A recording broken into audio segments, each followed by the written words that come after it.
Here's where I gave my son $1,500 on the Cash App. The reason why I'm recording this is because these control relationship, my son is in church and his behavior just isn't like the way that I raised him. So I gave him the money so he can get a car. And then that's him right there. He has to park, and then he called me. That was in July. And then I talked to him. I send him devotionals all the time. This is all the devotionals and telling him I love him. And then he states, thank you for the devotional. And then I tell him I miss him and I love him. And that was in August. And I've been sending him devotionals, and he has not responded. I'll send him a picture of me. All of this is me reaching out to him, and he has not responded to any of my text. Well, like I said, I'm recording this for a reason, because this is a pattern. I've been living a long time, and people then duck and dodge you, text you, then taunt you, and play games. Reach out to you. And like I said, this behavior would have me in tears, but it's a repetitive pattern for even family members. My daughter, see, here's the thing that, it's intentional schemes for someone that's not mentally stable, causing conflict, and intentional schemes for emotional distress. So really petty schemes. So stepmom calls me early in the morning and tells me that my daughter's missing. Okay? If she comes over there knowing full blown well, my daughter does not know where I live, or, it's a scheme. And at the time, I didn't realize it. So then she calls me early in the morning and says if she comes over there, she's missing. We don't know where she's at. And she's 12. So then she did, after, 3 or 4 hours passed, I try to contact her. She won't respond. So I call the police. They play games. So I go to the police department after I get off work, panicking at 4:30. The police came, play games, and they bully me and mistreat me. So I try to tell them that that's not a healthy environment. I don't know if she ran away. Then I gave them the evidence of the interference with child custody crimes. They covered for it. And I'll put the videos in the description. So I do have to state that when I'm in terror, my communication skills may not be the best, because I haven't had really good encounters with the police. They covered for crimes and bullied me. So then he has a lot of incriminating evidence on the body cam footage. So they send out right here so they can sabotage that report that I had already given them, showing that false statements were made for the interference with child custody crimes. So the officer that took the report sabotaged the report and would not give me a report number. So they sent another officer out, the same officer that tampered with evidence and would not do an investigation for me being railroaded and multiple false statements to sabotage my right to be in shelters. Someone blatantly lied, which I think it was a police department, to blacklist me from all shelters. So I reported that to the police, and I will also put that in the description. And the police covered for that and would not investigate that because I think they are behind it. I think that they're enticing all these organizations and businesses to deprive me of housing and assistance to keep me in abuse. And that's why they refuse to investigate themselves. So anyway, so the stepmom said that my daughter was missing. So I went up to the police department and told them that, and I asked them if they can do a welfare check. They played games and would not do the welfare check. Then later on, I'll put that video in the description, lied about it. They did not call me. And they told me flat out the police did not do the welfare check or the social worker. That is actually kind of criminal. Not reporting suspected child abuse and not tampering with evidence and not reporting a missing child or investigating it. You just can't decide to do that. So then they had to change their story. And that's what I said I put in the description. So then they had already told me that they did not do the welfare check. So I went back to the police department and asked for another welfare check, got bullied and mistreated, and they finally did do the welfare check about 10 or 11 at night. But I was called early that morning. They wanted me to marinate and my day to be ruined. Here's the thing, my supervisor. So I was on the way to the FBI, and my supervisor told me that I needed to be here at this meeting. And I told her, you're interrupting me in a crisis that's life-threatening. She ignores it. Link to sent to your personal email starting at 1. Please join. So I didn't know I needed my job. I told her, they locked me out the system. And then I told her I was in a life-threatening crisis. I was on the way to the FBI, and she interrupted it and forced me to meet with her. And I'll put that meeting in the description. She wanted to terminate me on the way to the FBI. I had to pull over for her to terminate me and mistreat me. And at the beginning of this video, I thought she was telling me to take it off speaker, not mute. And I wanted her to recording because I know that I wanted her recorded because I know that they were scheming. So at first I thought she was telling me to take the phone off speaker, but she was telling me to take it off mute. So my abuser likes emotional distress. So she contacted me on my day off, bright and early when I was doing description and devotionals. And on my day off at 7:24 to tell me don't get in the system on my day off. Don't clock in until I reach you. And then she wouldn't tell me anything. And then I asked her at 7:12, actually it was 7:12. She said at 7:04, way early in the morning, do not clock in until I speak with you. And I said, why? Because you're being advised to. Do not do so until I speak with you. So multiple parties are enlisted into emotional distress. Why would you contact me at 7 and tell me don't log in on my day off? And then I tell her this is abusive. Why would you not want me to sit in that? I'm in a domestic violence situation with multiple conspirators. I have a lot on my plate. She didn't want me to know. So then I was off. And she didn't respond. And then I told her I couldn't get in at 8:02. And she says that you're not supposed to work until I speak with you first. That was September 23rd.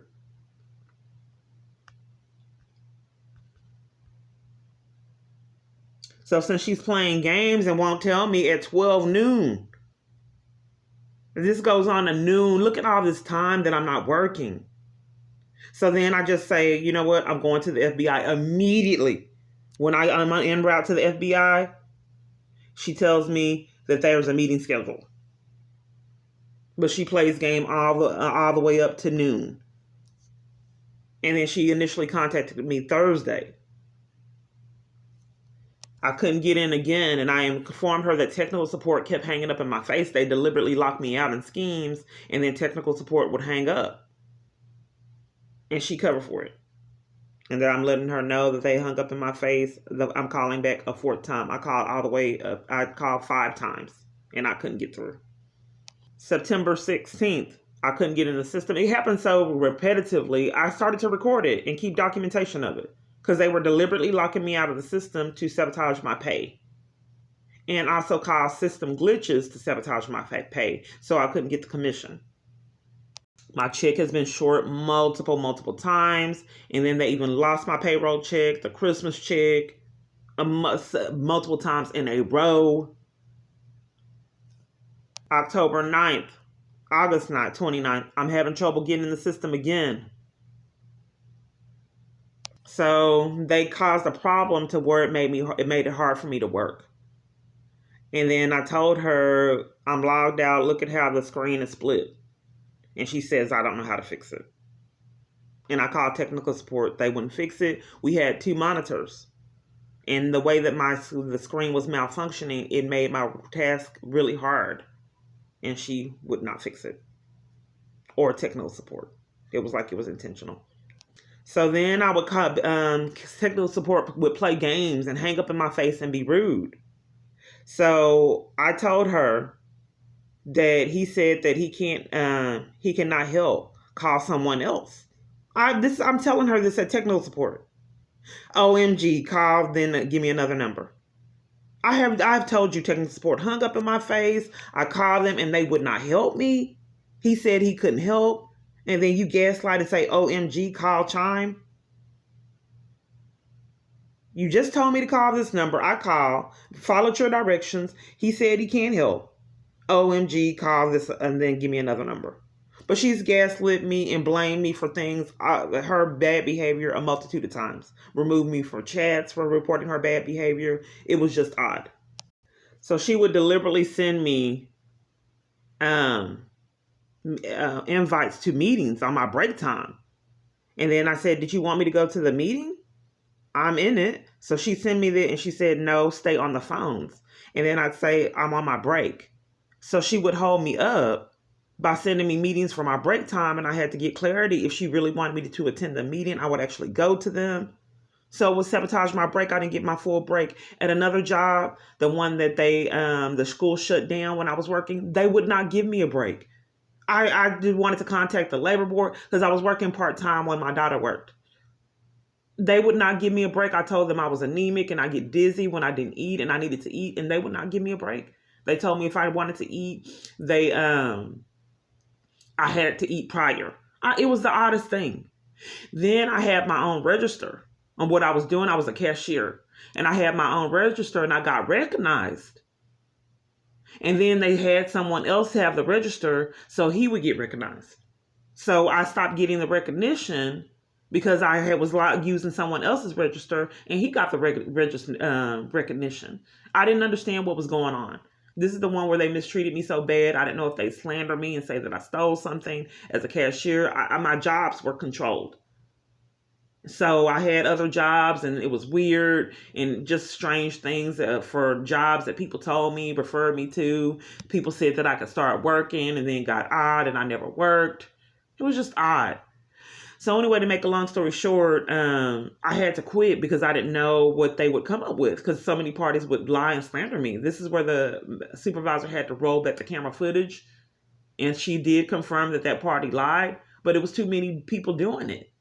So she stated that I wouldn't have anyone working here, and then it just got too extreme where I had to quit. So we have this job scheming, so I don't have my break. And then we have the other job scheming and did not give me a break in Itasca. So these are the texts that I showed so I can show staff misconduct. I stated right here in this text, this doesn't make sense. Why are you denying me the ability to work, then blaming me for it? I have had multiple issues and can't make calls. This was July 20th. Before that, I'm telling her, I'm at home, and at home, multiple technical issues with my phone, login, tech support would not help me, and keep closing tickets. WebEx was not working the other day when I could get into Citrix and my phone. WebEx is where you report the technical glitches. She didn't want me reporting it, so she removed me from it. And they didn't want me to report the staff misconduct because I believe the government's behind it. That's why they threaten the police to enforce this. This harassment is a crime. I don't know if it's embezzlement with these funds. And then also I have the latest text from her telling her about the check issues with my check that don't appear to be resolved. She won't respond. All the way back in July, I'm still telling her again, I'm being deprived of my right to work. And then being blamed for it. I cannot work because I could not get in the system. And she repetitively blamed me for it and was not hearing me. And multiple parties are aware of these texts. And I have multiple different other incriminating texts from other staff that blatantly lied at my job. So another time, technical support hung up in my face. Supervisor would not assist with it and figuring out why they were mistreated. See, what was being done is my environments are controlled, and it's for this abuser likes emotional distress and torment. So he likes to control my environment, and if I look happier, I believe there's voyeurism crimes. So he called and have people interrupted. So he wanted to be able to have my job lock me out on a whim, schedule meetings on my break time, have stepmom call and tell me my daughter's missing, have another time tell me that cuss me out for sending fire trucks over there, have people in my environment threaten me, degrade me, all of that when I'm on the bus. So now he don't have all that leverage, which he's trying to get me back to that. That's why he wanted me terminated. So then he'd have these church members engage in conversations in disregard. But I'm onto it now. So July 16th, I told her, I'm losing work. Technical support didn't contact me back. And, it looks like she's, meeting her job task. She sends me this. And I'll tell you what it says. Ken, I reached out to you several times for excessive hours trying to get your issue resolved. You prolonged the issue by not responding and communicating effectively. yet stating stating what you would do rather than what protocol and its policy. You was told to go into office, and she gave a 7:15 to get issue resolved because the main factor was no internet connection, which was a blatant lie. Technical support said that. If I'm on other devices, how can it be? So what she's trying to do is blame me for them locking me out the system and blame it on my internet connection. But I was using other devices, so I know it was a blatant lie. And my internet provider stated that it was not the internet connection. And I told her that. So she states that we advise you to go in office. I told her that I'm work from home because I'm in an abusive situation. I feel safer that way. So she's forcing me with that knowledge to go in office. So she said, we advise you to work in office today, knowing that I'm terrified for my life. I reached out to you excessively to try to gain better understanding. You did not answer, and I had excuses of what was the reason. You didn't answer. I stated several time things, and I'm reading through another device. Several time things are time sensitive. I will speak with you on Monday. So she blatantly lied. So if I'm having technical issues, why would I take my equipment all the way in office to work? Make me lug that equipment? So your resolution for me having technical issues and IT hanging up in my face is to go in office and work when you know that I'm in a domestic violence crisis, and I told you I was scared and like to work from home. I've already informed her of that. I tell everyone so I can be safe. I want them to know what I'm going through. If someone enlists them, I want them to be aware of the extreme amount of abuse I have to endure. So the apartment complex knows. I tell a multitude of people, even church members. So she has concocted that since I'm locked out of my system, she wants me to go in office to be locked out of the same system, like she's mentally ill. Taking my equipment in office to be locked out is not a resolution. The resolution is to have technical support stop hanging up in my face. You got to see it to believe it. So then they were going to fire me, so I went to the police department. The police sent out right care trying to cover for it, and then they concocted another scheme later on and then terminated me on the way to the FBI. So here's the thing. All these meetings were toxic. I did not like the meetings because they would degrade me, insult me, yell at me. And if I started to record the meeting, but this was my job. So they weren't pleasant. They would blame me and yell. It was emotional abuse. So a multitude of parties are enticed into this sadistic man's emotional and psychological abuse. That's why they behave like that. That's why they gaslight me. But I just don't think that he should continue to be allowed to do that.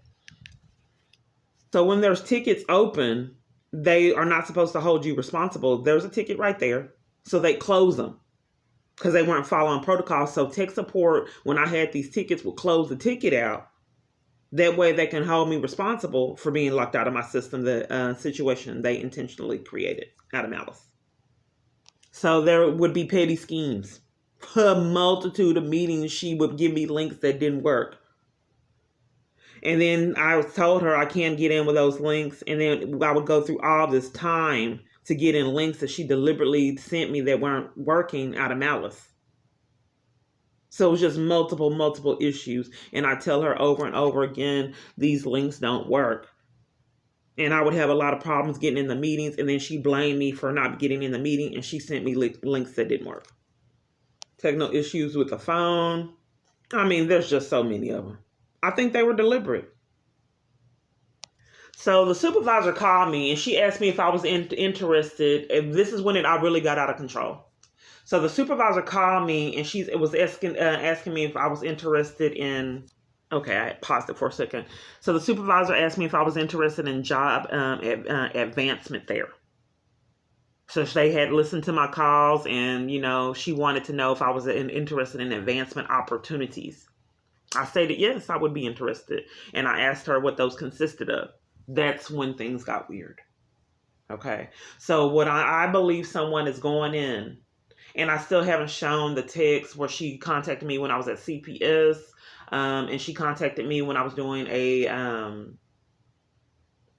protection order, trying to get information on reporting my abuser at the police department that they later sabotaged. But she was there on my day off, interrupting it, calling me, trying to force me to work. So she asked me if I was interested in advancement opportunities. I told her yes, and then that's when things got out of control. So then they gave me a raise. Okay. Then when they gave me a raise, then Attorney General scheme. I didn't really see it. Because Attorney General scheme to garnish money from my check that's supposed to be taken from the arrearage that the dad owes. So this scheme is all, they have interest with this scheme. They're creating debt out of malice. And since they're creating this debt and I owe interest and I owe, it also is sabotaging the stimulus check that I had already been deprived out of for years, out of schemes. So since they have concocted this scheme, I won't get the stimulus that they had already conned to deprive me out of. Multiple different avenues to get it. I could not get it, period. Attorney General refuses to create the issue, which is a crime. They will not, or Social Security Administration, they will not, just like they refuse, they will not find out the origin of those stolen food stamps, almost $1,000 in food stamps that came up missing. They will not, they can't get their lie straight regarding it, and they refuse investigation, Health and Human Services, and the police department. So then, because he's stalking me and abusing government resources and power and knowledge, they knew that my car was getting paid off. Thus, I go in there to get my car services 2 times that day, and they also damaged my car getting it serviced, and the police cover for it and won't do an investigation because I believe that they're behind it. So this is just a video diary. This is just a small tidbit of the amount of power, friendships, jobs, to terrorize. The prank calls, the stunt drivers, the abuse at the stores, just getting tissue or paper towels. It's a bit much. So this is my experiences.